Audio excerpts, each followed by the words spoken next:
for asking questions about that truth.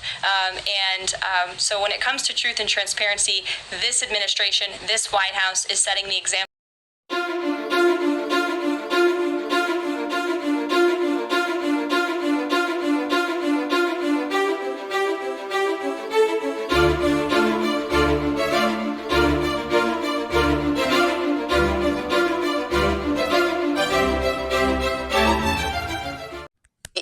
Enemies Act dates all the way back to 1798. It's only been used 3 times in U.S. history. The last time was during World War II when Japanese Americans were sent to internment camps. That move, of course, already sparking some legal challenges. And one of those challenges has already worked. Eyewitness News reporter Tim Caputo joins us now with those late-breaking details. Tim. Jory, Michelle, it is clear the U.S. is not in a war right now. This isn't necessarily a loophole, but maybe kind of a workaround from the Trump administration.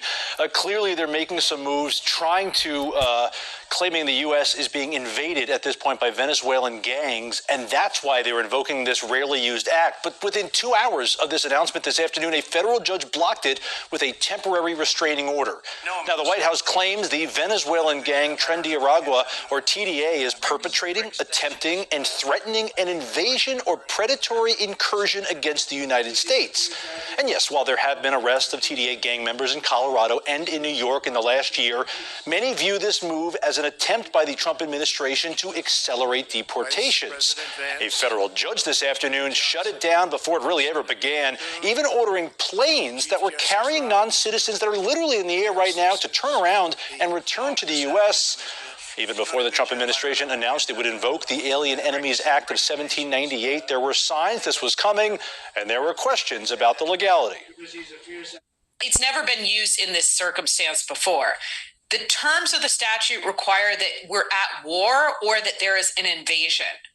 Many of the executive orders have used the word invasion, I think, in part to prep for the possibility of using the statute in order to deport people. But you'd have to have a judge who agrees that there is an invasion under the statutory definition and that we are looking at enemy nationals. So this temporary restraining order issued by the judge just minutes ago puts those deportations on hold just for 14 days. ICE will keep those non-citizens in custody until the lawsuit makes its way through the courts. The ACLU were the ones who actually brought this to the attention of the courts, claiming those Venezuelans being deported are actually being sent to prisons in El Salvador, not their home country.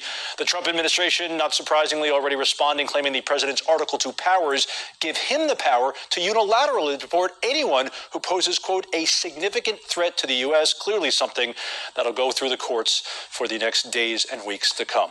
People are playing with Donald Trump. Donald Trump has no intentions on listening to what the judge said. The judge put in a temporary restraining order saying that Donald Trump could not deport these gang members. And I want you guys to know, if they're truly gang members, they need to get the hell up out of the USA. But Trump is not going to listen to this judge who put in a restraining order for 14 days saying that Trump cannot deport these people. Now, if Trump deports these people, which he already did because there were people on the plane who the judge told him to return those people back to the U.S., Trump said F you to the judge and deported them anyway. So if the judges are not going to hold Trump accountable, then Trump is right. Trump don't have to listen to what these judges are saying. Trump should be sitting in a courtroom right now, getting ready to getting processed to go to jail because he violated a judge's order.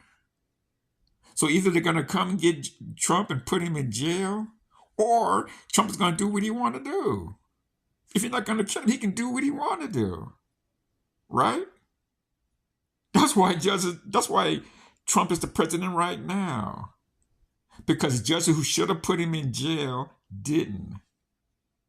And so if he's not going to be put in jail for violating court orders, then Trump can do what he want to do.